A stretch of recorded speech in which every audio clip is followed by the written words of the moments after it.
be identified with this first reading, which says, happy is a husband of a good wife. Can I identify myself as a good wife?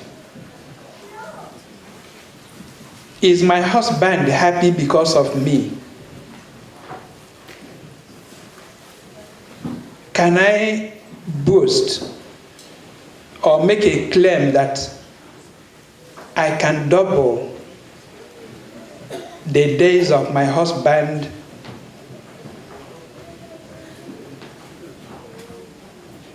Can I be identified as one of those good wives, or be given as an example of good wife?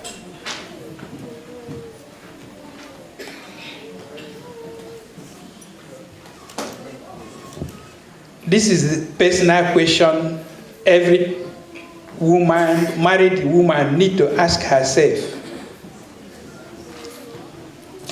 In the second reading, again, women, St. Paul advised that wives should subject to their husbands as they subject to the Lord. For husbands is the head of the wife, just as Christ is the head of the church. Another question for married women. Each person should ask herself, do I recognize my husband as my head? Do I look at my husband as the head of the family, as the authority? Do I really accept it in my heart of hearts? Sometimes truth is bitter, but we need to tell ourselves the truth. Again,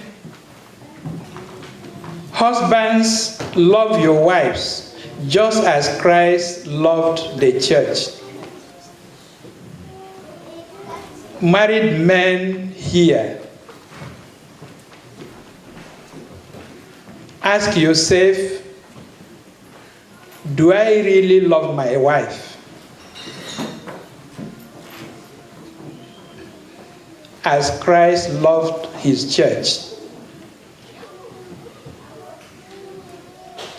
Let me explain how Christ loved his church, because when we say it simply like this, it just appears so straightforward. Christ loved his church and died for his church. Christ loved his church and accepted to die because of the church.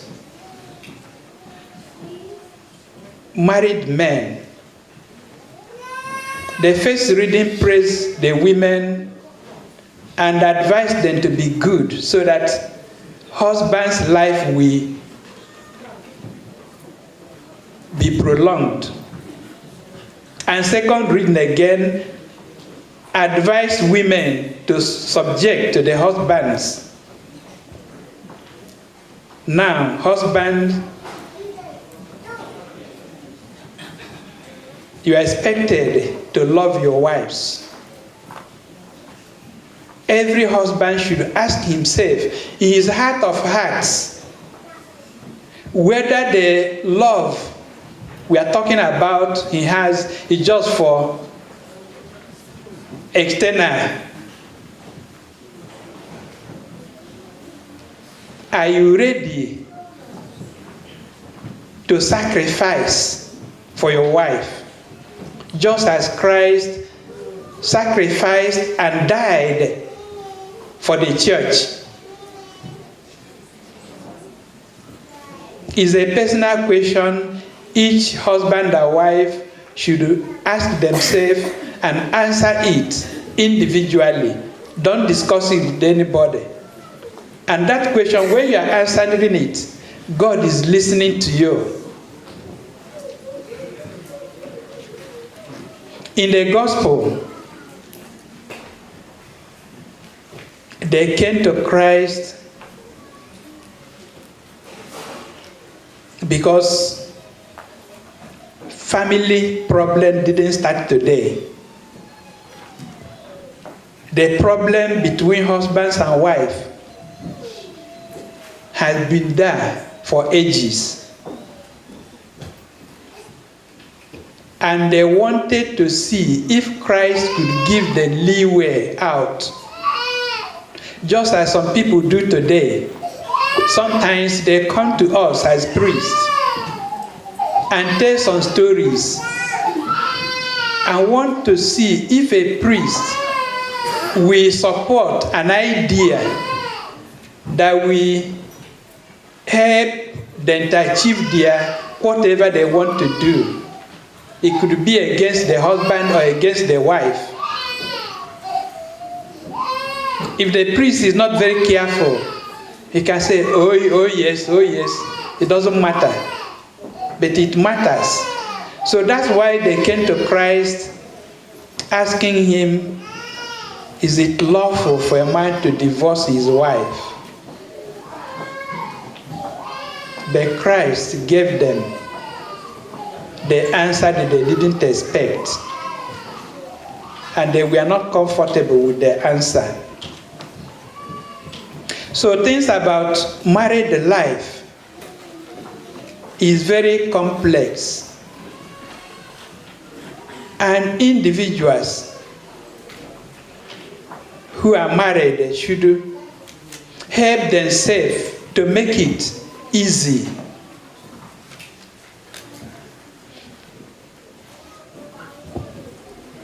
According to psychology, and the problem of order mind, it's very difficult for two people, even from the same family, to think about the same thing, the same way, agreeing on a principle. How much more two people from different places coming together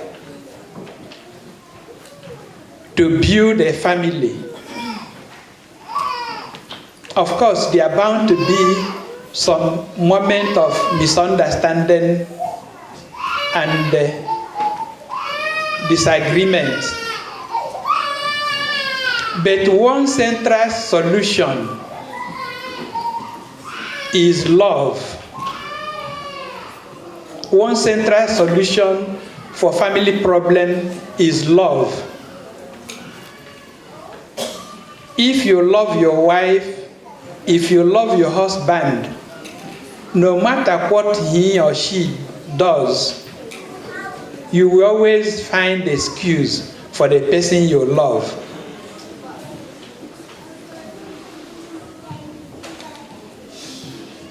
Sometimes you may love somebody, but forces or circumstances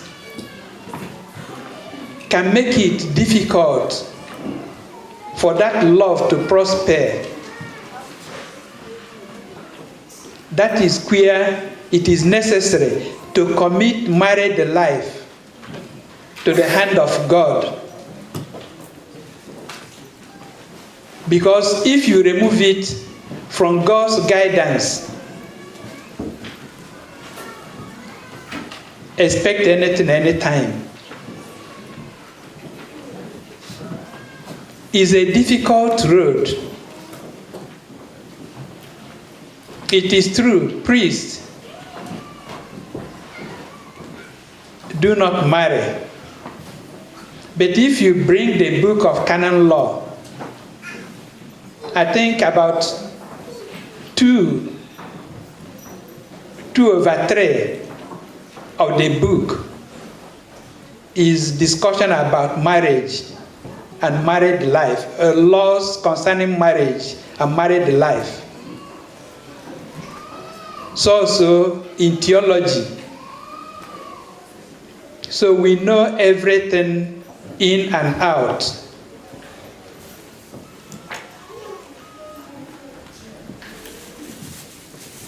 Again,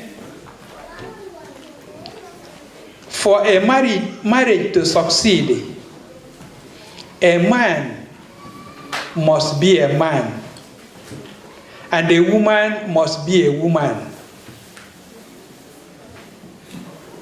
If a woman wants the man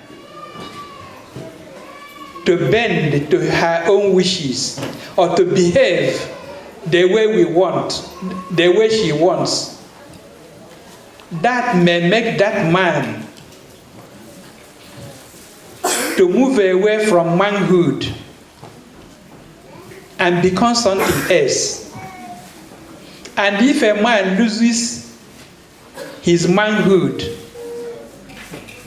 his wife will no longer like him again, because what she expected will no longer be there. So a man must always strive to be a man. So also a woman should always be and remain a woman. Forget about development